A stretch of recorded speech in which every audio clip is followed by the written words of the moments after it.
महाराष्ट्र से शुरू हुई औरंगजेब की राजनीति ने पूरे देश में घमासान मचा दिया है। समाजवादी पार्टी के नेता अबू आजमी को औरंगजेब की तारीफ करना भारी पड़ गया। उनके खिलाफ एफआईआर दर्ज हो गई और एफआईआर दर्ज होने और महाराष्ट्र विधानसभा में भारी हंगामे और विरोध के बाद अबू आजमी ने अपना बयान वापस ले लिया। अबू आजमी ने कहा कि उन्होंने इतिहास की एक किताब के आधार पर औरंगजेब की तारीफ की थी, लेकिन किसी महापुरुष का अपमान नहीं किया। अबू आजमी के विरुद्ध ठाणे के नौपाड़ा में शिंदे गुट के शिवसेना सांसद नरेश महास्के ने केस दर्ज कराया है। 0 एफआईआर दर्ज कराकर उसे मरीन ड्राइव थाने भेज दिया गया है। आज महाराष्ट्र विधानसभा में जबरदस्त हंगामा मचा और उसकी कार्रवाई कल तक के लिए स्थगित कर दी गई।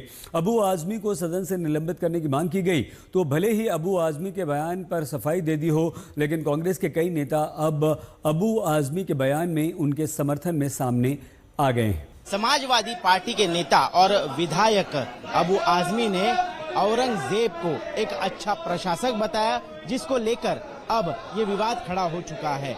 जूते निकालकर अबू आजमी के फोटो पर यहाँ पर मारे जा रहे हैं और एक तरह से बीजेपी के विधायक जो है योगेश सागर, वो किस तरह से यहाँ पर जूते मारकर अबू आजमी के खिलाफ विरोध प्रदर्शन कर रहे हैं। इसमें शिवसेना के विधायक है, इसमें बीजेपी के विधायक शामिल है।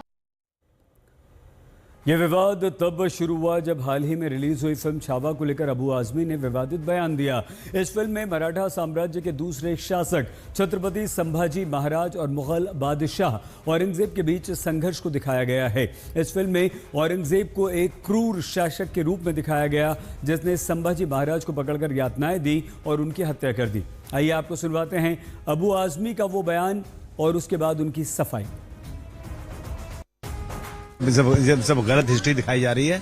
औरंगजेब रहमतुल्लाह अलैह ने बहुत सारी मंदिरें बनवाई हैं और आप बनारस में जाकर देखेंगे एक बच्ची, पंडित की बच्ची को जब उनका ही एक सिपाही सालार उसके साथ शादी करना चाहता था, उन्होंने उस सिपाही सालार को 2 हाथियों के बीच पैर बांध करके वो मार दिया और उन पंडितों ने उनके लिए एक मस्जिद बना के दिया वहाँ पर। क्या बात करते हैं, ये गलत हिस्ट्री दिखाई जा रही है। क्रूर शासक नहीं मानते? नहीं, मैं नहीं मानता।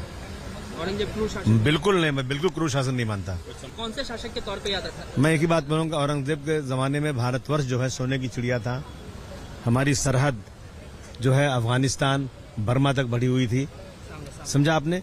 और इसी को देख कर अंग्रेज यहाँ आया था। एक इंसाफ पसंद बादशाह था वो।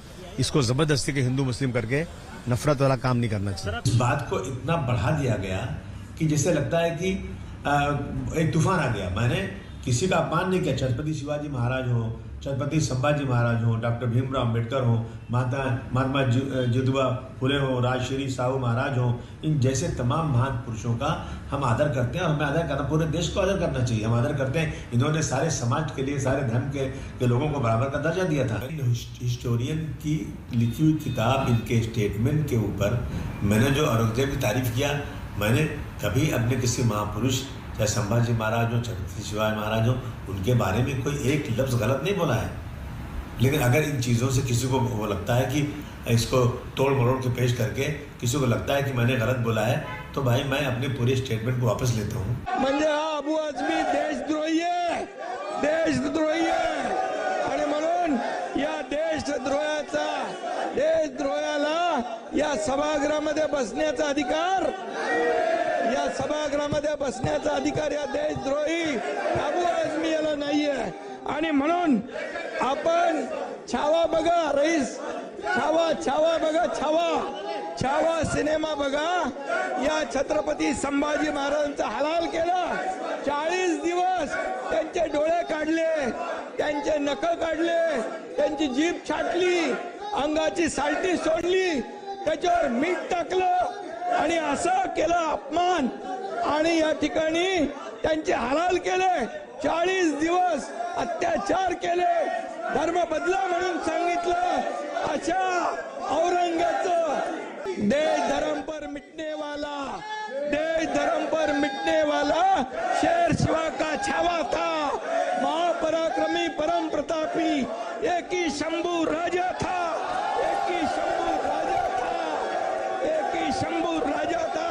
उसके ऊपर काफ़ी बहस हुई है और हम तो यही मानते हैं और यही चाहते हैं कि जो भी हमारे जो हम जिसको देवता मानते हैं, छत्रपति शिवाजी महाराज, छत्रपति संभाजी महाराज, उनके बारे में कोई भी कुछ भी गलत कहे तो उनको शासन होना चाहिए, उनको माफ नहीं करना चाहिए। भले ही इस मामले में अबू आजमी की अब सफाई आ गई हो, लेकिन कांग्रेस के नेता अबू आजमी के समर्थन में नजर आ रहे हैं। वहीं एनडीए लगातार अबू आजमी पर हमलावर है। तो जो इतिहास के अंदर लिखा हुआ है आप उसको मिटा नहीं सकते हैं। आप एक फिल्म मिला करके कि जो इतिहास को उल्टा सीधा बताने का काम कर रहे हैं, ये मत करिए। अधूरा ज्ञान नुकसान देता है। हिंदुस्तान का बादशाह था तो उसे आप जुटला दो कि बादशाह नहीं था। वो तमाम मंदिरों को तोड़ने के इतिहास में किसने विजय कराया था? कैलाश मानसरोवर को किसने? जिस अखंड भारत की बात करते हो, वो अखंड भारत तो औरंगजेब के जमाने में ही था। इसमें कोई गलत बात नहीं। मैं समर्थन करता हूँ अबू आदमी के बयान से। औरंगजेब ने मस्जिद भी तोड़ी थी, ये बात सच है और कोई गलत बात नहीं है। औरंगजेब अच्छे बादशाह थे या बुरे बादशाह थे? आज 500 साल के बाद इस आजाद भारत के अंदर उनकी क्या रेलेवेंस है? जो सत्ता के अंदर हैं वो अपने गिरेबान में झांक के देखें। औरंगजेब पे इल्जाम है कि उसने मंदिर तुड़वाए। उसने मंदिर तुड़वाए भी, उसने मंदिरों को जायदाद, जमीन और पैसे भी दिए। क्या बीजेपी की सरकार गुजरात के अंदर मंदिर नहीं तुड़वाए? आपने 300 मंदिर तुड़वा दिए गुजरात के अंदर। आप तो मस्जिदें भी तुड़वा रहे हैं और मंदिर भी तुड़वा रहे हैं। देखिए, कुछ लोग गलत फहमी में जीते हैं।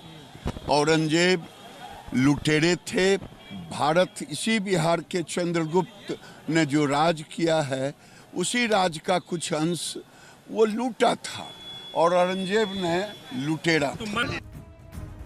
और अब महाराष्ट्र से आई एक और बड़ी खबर। बीड़ जिले के माजासोग गांव के सरपंच संतोष देशमुख की हत्या के मामले में एनसीपी अजीत पवार गुट से फडणवीस सरकार में मंत्री धनंजय मुंडे को इस्तीफा देना पड़ा। एसआईटी ने अपनी जांच में महाराष्ट्र सरकार के मंत्री धनंजय मुंडे के करीबी सहयोगी वाल्मीकि कराड़ को मास्टरमाइंड बताया और इसके बाद मुंडे ने मंत्री पद से इस्तीफा दे दिया। इस हत्या के विरोध में बीड़ जिले में बंद का आह्वान किया गया था। विपक्ष और बीजेपी ने धनंजय मुंडे के इस्तीफे की मांग तेज कर दी। आज धनंजय मुंडे को इस्तीफा देना पड़ा। हालांकि उन्होंने सोशल मीडिया में अपनी पोस्ट में लिखा कि वो स्वास्थ्य कारणों से इस्तीफा दे रहे हैं। और दूसरी तरफ उनकी बहन और कैबिनेट मंत्री पंकजा मुंडे ने कहा कि उन्हें पहले ही इस्तीफा दे देना चाहिए था। शंखनाद में आज के लिए बस इतना ही। आप प्लीज अपना बहुत ख्याल रखिएगा। देखते रहिए आज तक।